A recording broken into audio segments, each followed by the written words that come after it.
Om Namo Bhagavate Vasudevaya.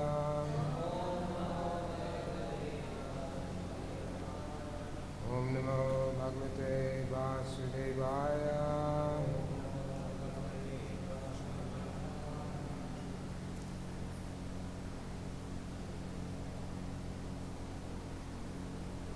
Reading from Srimad Bhagavatam, Canto 5, Chapter 20, text 39, 40, and 41.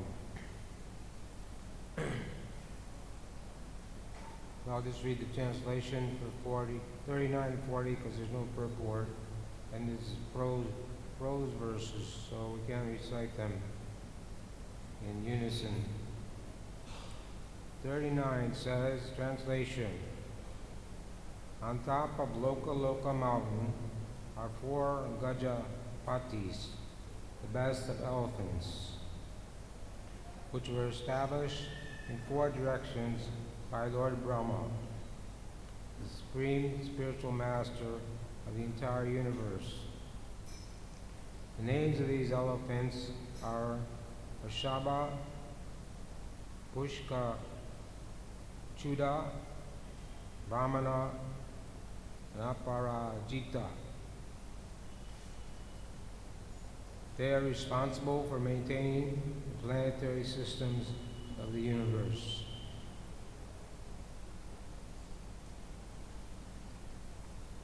So they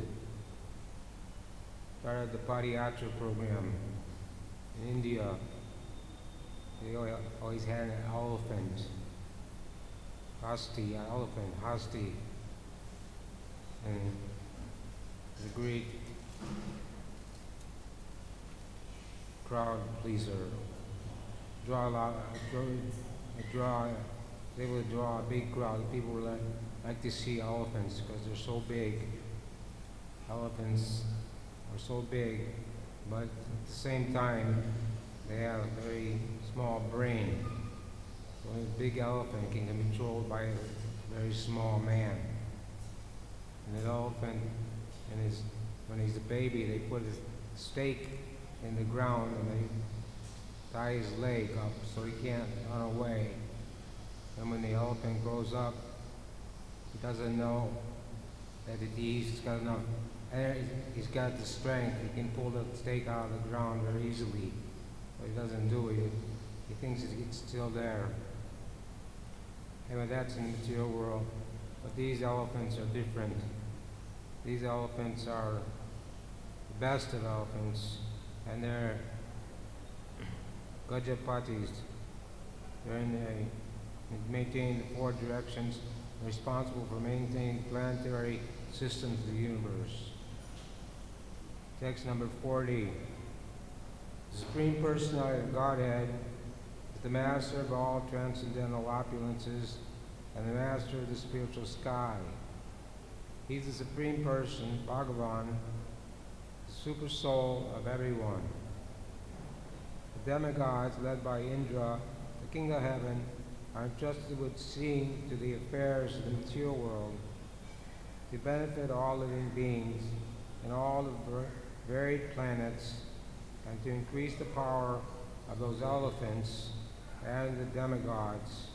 The Lord manifests himself on top of that mountain in his spiritual body, uncontaminated by the modes of material nature, surrounded by his personal expansions and assistants like Vishvasena. He exhibits all his perfect opulences, such as religion and knowledge, and his mystic power, such as Anima, Mahima. He is beautifully situated, and he is decorated by different weapons in 4 hands.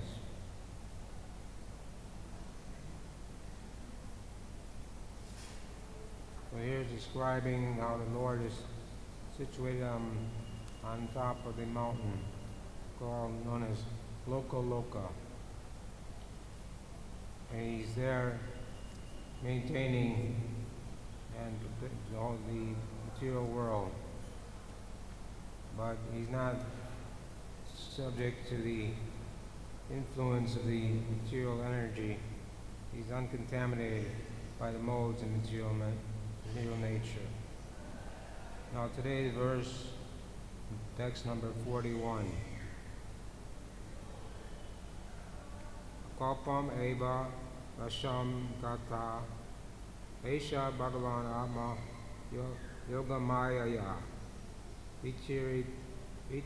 Virachita Vivida Lokayatra Gopiya Yeti Artaha. Word for word, you can repeat. Akalpam, for the duration of the time of creation. Evam, thus. Tesam, appearance. Kata, as accepted. Esha, this. Bhagavan, the Supreme Personality Godhead. Atma Yoga Mayaya, by his own spiritual potency. Virachita, perfected.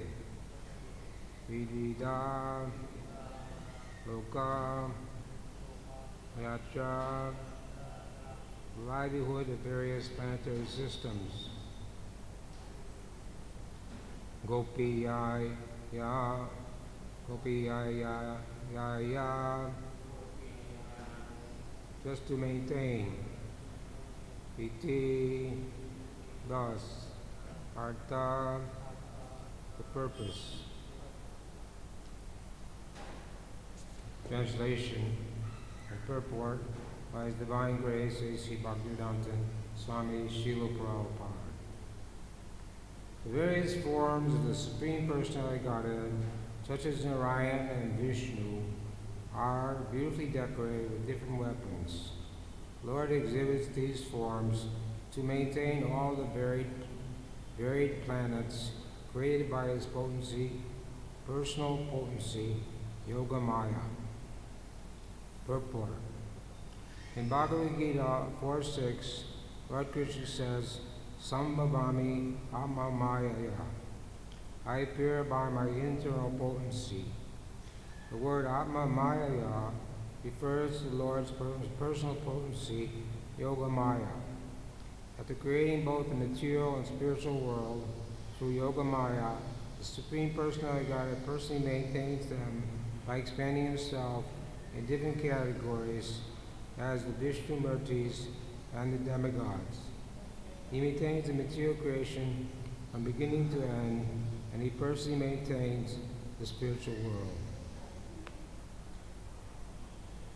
Amaya Trim Dasya Jana Jana Slakaya Sakshinitam Jena Tasmai Shri Gurave Namaha Sri Chaitanya Manovistam Stapitam Yena Bhutale Swayam Rupaga Namayam Tanti Swapatanti Kam Mao Vishnu Padaya Krishna Prastaya Bhutale Shrimati Bhaktivedanta Swami Namane Namaste Saraswati Devi Vajani Shani Namaste Shunyavadi Askachade Skanya Shri Krishna Chaitanya Prabhu Nityananda Shri Advaita Gadadhar Srivastava Gaur Bhaktivedanta Hare Krishna Krishna Krishna Hare Hare Hare Rama Rama Rama Hare Hare.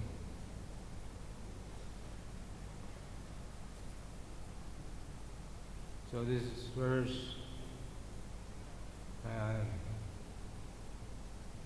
this chapter is called The Structure of the Universe.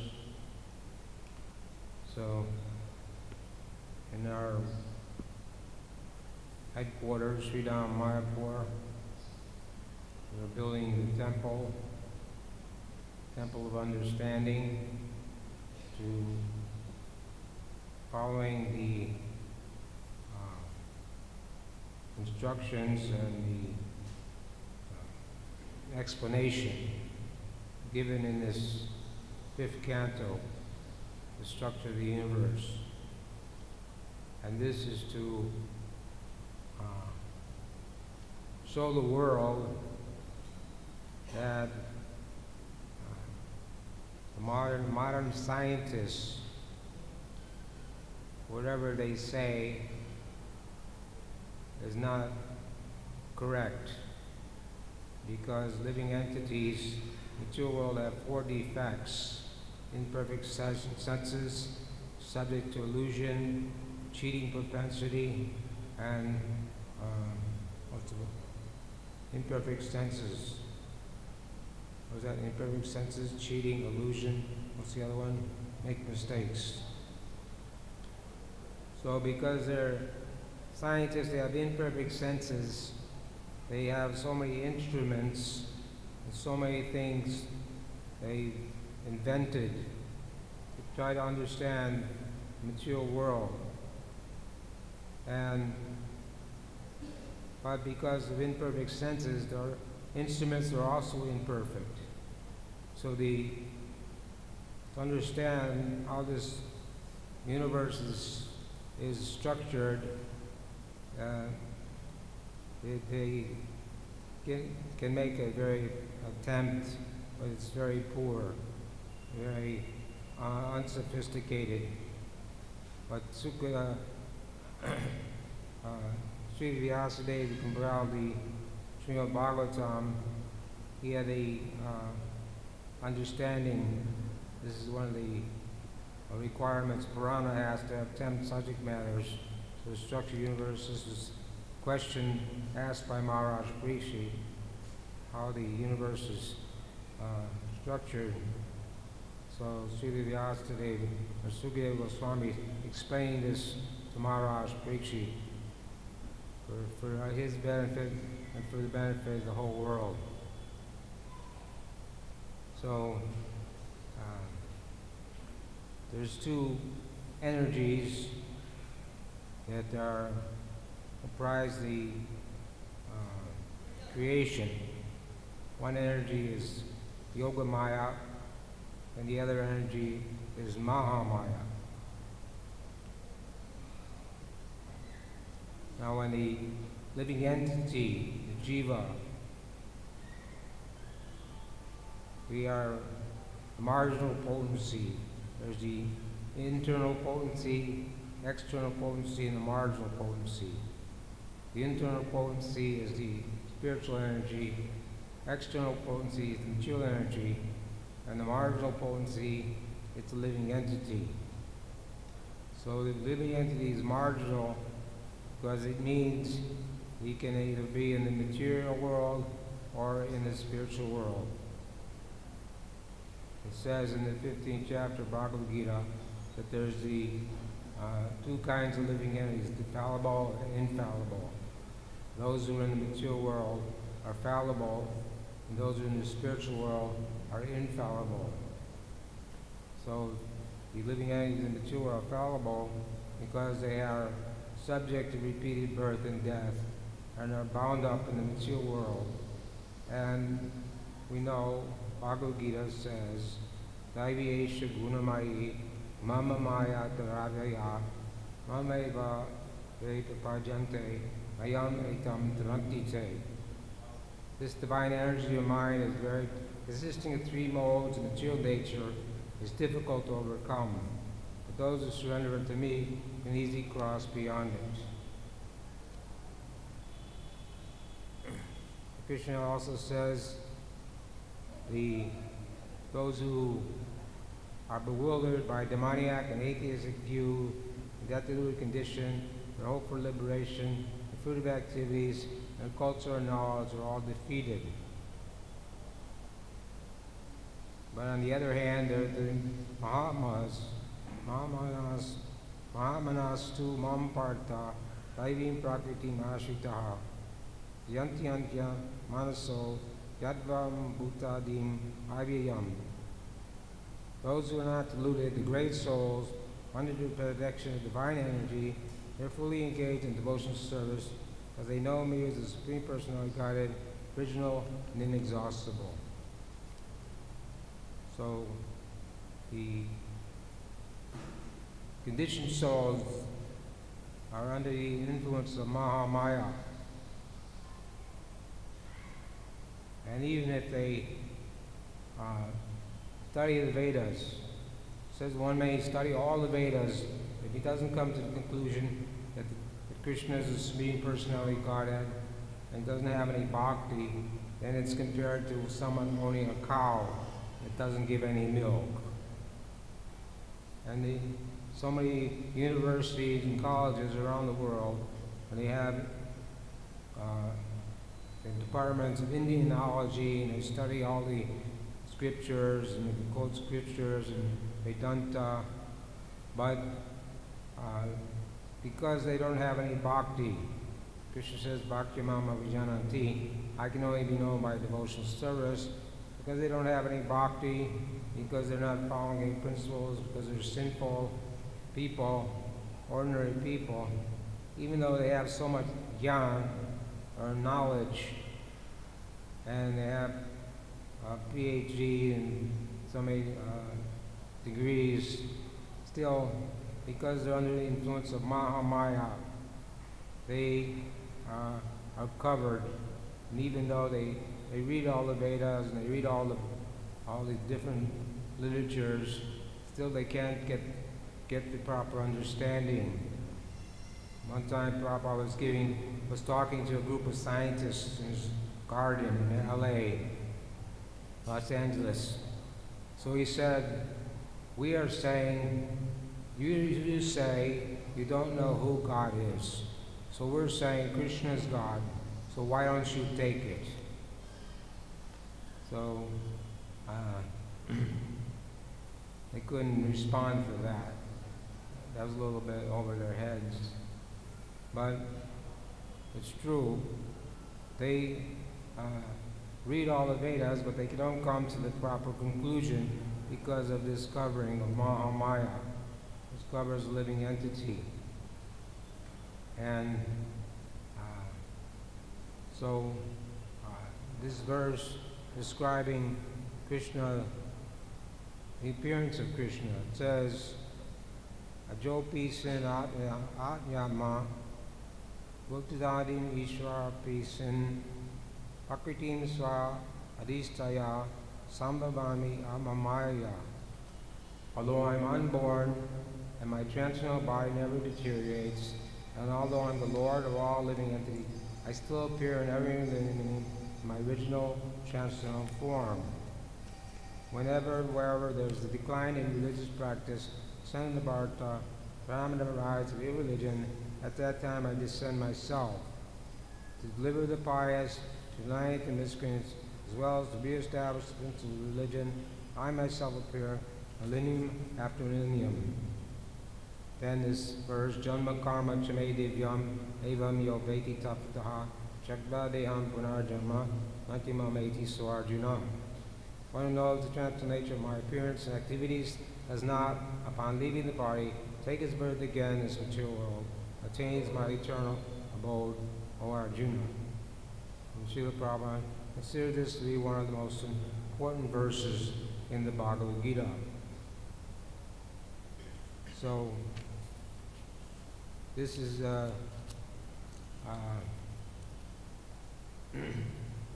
when one comes to Krishna consciousness, it means we're declaring war on Maya. Every living entity is bound up by Mahamaya. But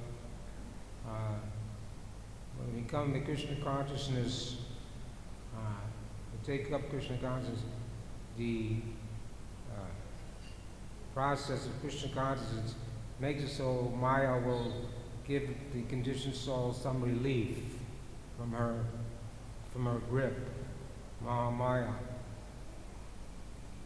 But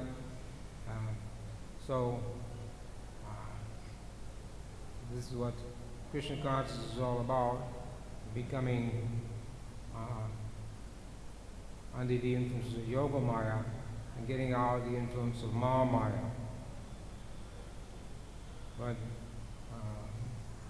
generally, people in this world are under the influence of Mahamaya. When Srila Prabhupada went to America, he immediately noticed that all the people were in the mode of passion and ignorance. And he prayed to Krishna, how will they ever understand this philosophy? These people are so much engrossed in mode of passion and ignorance, and their only business is sense gratification. So somehow, Prabhupada still made the endeavor to preach Krishna consciousness, and after struggling for some time, he eventually established the International Society for Krishna Consciousness in New York, and it expanded to San Francisco, and then expanded all over the world. So this was not due to the material energy, this is due to the spiritual potency. Srila Prabhupada himself, being a pure devotee of Krishna, was able to transform conditioned souls into devotees or bhaktis of Krishna. And also, since he was sent by his Guru Maharaj, his first meeting, 1922, Srila Prabhupada met his spiritual master, Bhaktisiddhanta, and Bhaktisiddhanta ordered him to preach Krishna consciousness in the English-speaking world. At that time, Srila Prabhupada was a householder and had many responsibilities.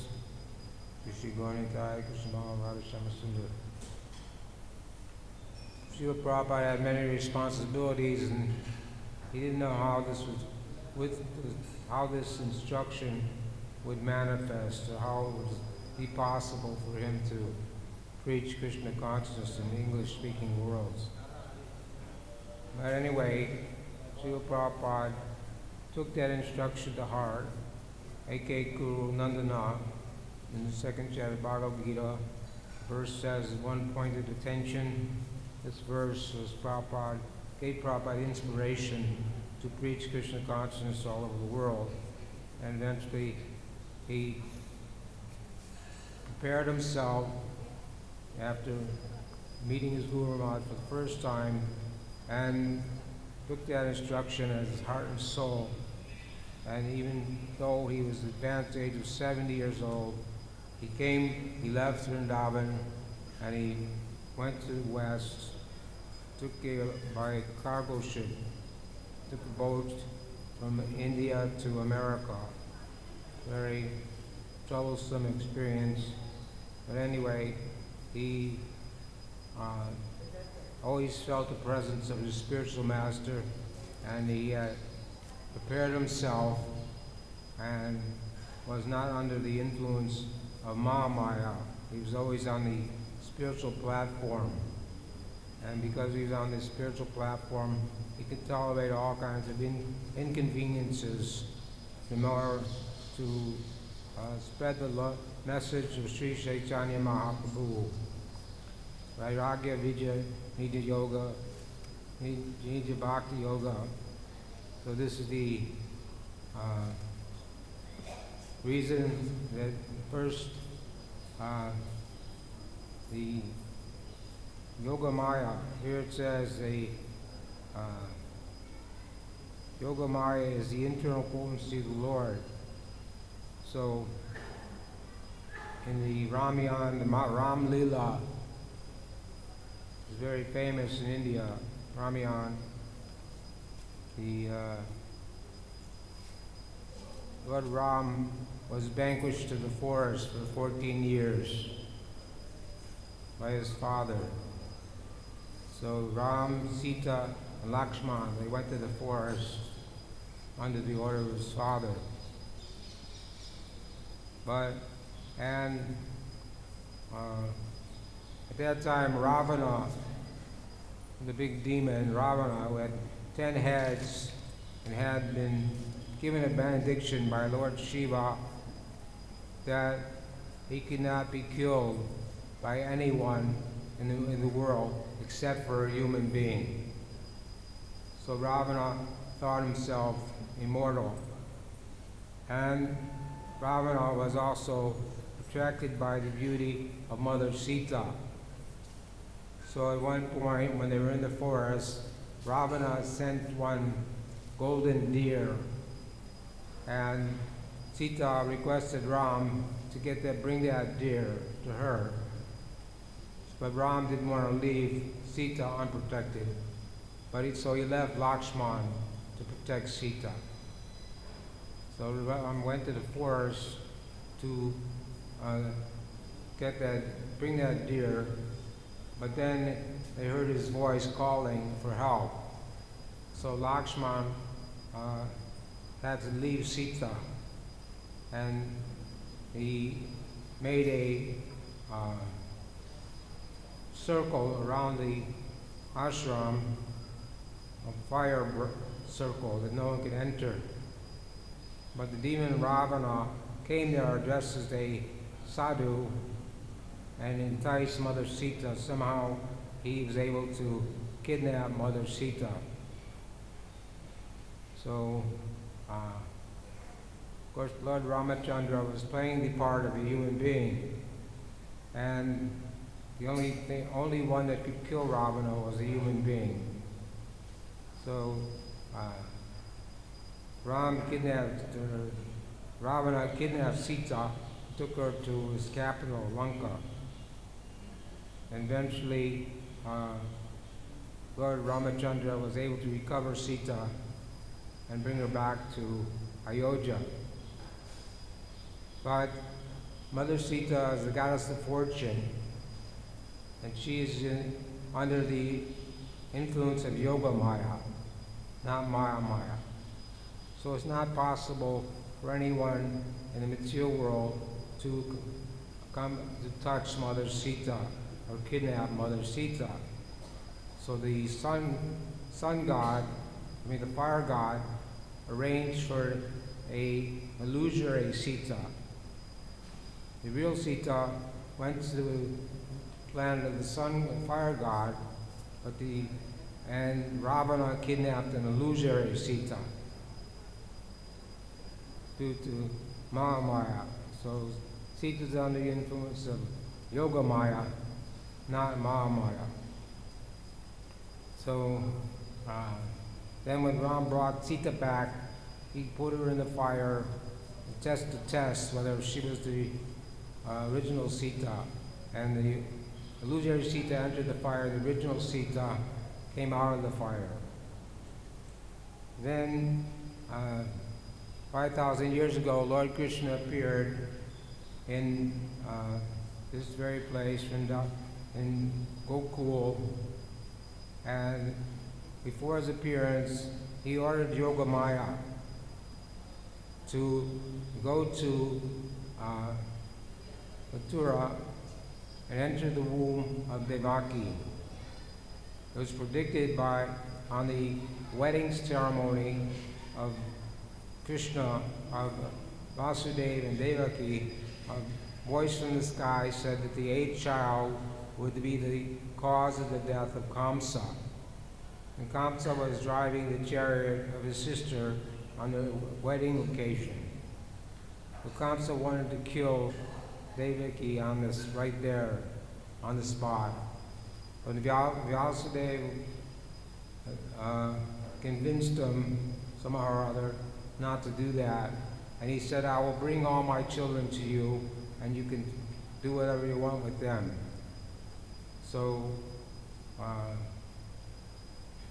that's what happened. So Vasudeva, he brought six children, were born to Devaki, and Kamsa killed those children.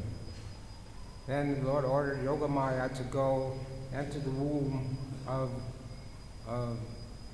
Devaki and transfer the soul in the womb of Devaki to the soul of Rohini, who was living in Vraj, in Gokul, along with the other wives of Vasudeva. So Yogamaya did that, and then it appeared that Devaki had a miscarriage. So this was the full Kamsa, because It was the eighth child that was going to be kill him. So in this way, he couldn't understand that the next child was the one was going to be Krishna, was going to kill him. So then Vasudeva took baby Krishna. He took birth again, next birth, as four-handed Narayan. Then he transferred himself into the baby form Krishna. And simultaneously, Mother Yasoda and Devaki gave birth to children. But Mother Yasoda was sleeping at the time of delivery of the baby. She didn't know whether it was a boy or a girl. So Vasudeva, to protect his son from the hands of Kamsa, and by the influence of Yogamaya, he was in prison, he was able to walk out of the prison and bring baby Krishna, Vasudeva Krishna, to Vrindavan, to Gokul, and transfer that baby, change the baby with the girl. So this is by arrangement of Yogamaya. Actually, Krishna never leaves Vrindavan. It says Krishna never takes one step out of Vrindavan. So actually, he was born simultaneously. Krishna and his sister Subhadra, Yogamaya, were born together simultaneously, but he was not manifested. So when Vasudeva exchanged the baby for the Yogamaya, or the sister of Krishna, he became the son of Yasoda, Nandanana Krishna. And this way, Krishna always remains in Vrindavan. And then when Vyasdeva brought the child back to Mathura, Kamsa understood that this was another child, and he thought this child was going to kill him, even though it was a girl. And it was supposed to be a boy, he was supposed to kill him. So Kamsa tried to kill Yogamaya by dashing her against a stone. But she flew up in the sky, and she chastised Kamsa, said, "You fool, the child is going to be, your death has already been born somewhere else."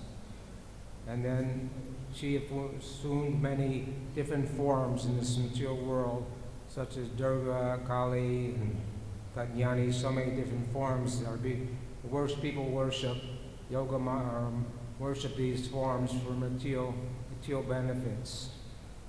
This is Mahamaya, not Yogamaya. But the gopis, they wanted Krishna as their husband, so they worshipped Katyani and did a vrat. And they only ate habishan, which is rice and dal with no spices, for 1 month, and to get the mercy of the Lord. But they worshipped the Yogamaya Katyani, not the Mahamaya Katyani. So in this way, Yogamaya acts according to the will of the Lord. And the Lord's pastimes here in Braj are under the direction of Yogamaya. And Purnamasi, she's also considered Yogamaya. So also at the temple, Govindaji temple, which was built by Rupa Goswami, there is a murti of Yogamaya underground. You go to the old Govindaji temple and you ask the Pujari there, you would like to see Yogamaya, they will take you down and show you Yogamaya. So this Yogamaya is the spiritual potency which arranges all the pastimes of Krishna. And Krishna's pastimes are eternally going on here in Braj. And his Leela is are going on, like the sun is shining, always shining somewhere. So Krishna's pastimes are always going on somewhere by the agency of Yoga Maya. So here it says not only does the Lord appear, but he's maintained the material creation from beginning to end, and he personally maintains the spiritual world. So he's maintaining both the material and spiritual world simultaneously. Here he's on top of the mountain Loka, and he stays there to maintain the material world, and he's also having his pastimes in the Vaikuntha Loka and in Golok Vrindavan. This is all due to his different multifarious energies, mainly Mahamaya and Yogamaya. So there's much more to be said about these things, Yogamaya, Mahamaya, but by taking to the chanting in this age of Kali Yuga, Chaitanya Mahaprabhu came. He said, Harinam, Harinam, Harinam, Kevalo, Kuluna, Stevana, Gati, Ranyata. In the age of Kali Yuga, there's no other way of chanting the holy name. Hare Krishna, Krishna Krishna, Hare Hare, Hare Rama, Rama Rama, Hare Hare. So if we want to stay on the spiritual platform and not be influenced by Mahamaya, then we have to try to follow the instructions of our spiritual master, follow the instructions of our previous acharyas, Guru Shastra, and Sadhu. If we live this way and use our intelligence in this way, then we can maintain stay on the spiritual platform and not be influenced by material energy and not engage in sinful activities. It says that even if someone falls down by accident, if he's rightly situated, engaged in devotional service, Krishna will excuse that person, and he should if he continues his devotional service. It also says that those who are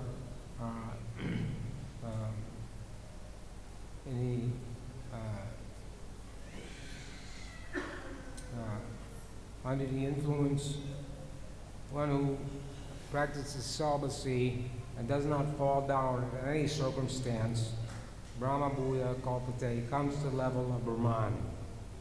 So this means that as long as we're in the modes of nature, passion, goodness, and ignorance, we can't be on the spiritual platform. There's always a chance of being influenced by the modes of nature. If one comes to the pure Shuddha Sattva, pure goodness, that means one who does not fall down in any circumstance, then he is rightly situated. Then he can become Krishna conscious and go back to Godhead after this life, not to take birth again in the material world. So, Hare Krishna. Jai Srila Prabhupada ki, Srimad Bhagavatam ki.